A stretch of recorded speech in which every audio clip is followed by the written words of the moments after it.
আবার আপনাদের নতুন ব্লগে স্বাগত। আজ আপনাদেরকে আমি এমন একটি সুখবর নিয়ে এসেছি। যে কোনো ফোন কিনলে আপনারা কি পান? 1 বছরের ওয়ারেন্টি। স্যামসাং তাদের নতুন ফোন যেটা নিয়ে এসছে তাতে আপনারা পেতে পারেন 2 বছর পর্যন্ত ওয়ারেন্টি। এই ফোনটাতে আপনি 2 বছর পর্যন্ত ওয়ারেন্টি পেতে পারেন। তার সাথে দেখবেন এই দামের ফোনের মধ্যে সাধারণত কি হয়, 13 মেগাপিক্সেল ক্যামেরা হয়। স্যামসাং দেখুন এই ফোনটার মধ্যে, আসুন একটু কাছে আসুন আপনাকে দেখাই।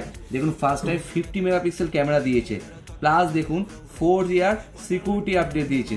তাছাড়া আপনাকে একটা কথা বলি, যে কোনো ফোন আপনি কল রেকর্ডিং যখন করেন, আপনার অপোনেন্টকে কি শোনেন, এর কল ইজ রেকর্ডেড। স্যামসাং এর ফোনে কিন্তু আপনাকে বলবে না এর call is recorded, automatic call record হবে। প্লাস তাছাড়া কি হয়, দেখুন সারাদিন আমাদের কাছে প্রচুর ফোন আসে যেটাতে আপনি স্পাম কল হয়, সেগুলো স্যামসাং এর নতুন ফোন নিলে কি হবে, সেটা স্পাম প্রোটেকশন যদি আপনি অন করে দেন তাতে কোনো স্পাম কল আপনার কাছে ঢুকবে না। তার ফলে আপনি নিরাপদে আপনি ফোনটা ইউজ করতে পারবেন। তাহলে নতুন ফোন কিনতে হলে, আবার নতুন অফার জানতে হলে আমাদের পেজটাকে দেখতে থাকুন, ইউটিউবে দেখতে থাকুন, আমাদের কাছে আসুন, আমাদের কাছে নতুন নতুন প্রোডাক্ট পেয়ে যাবেন। নমস্কার।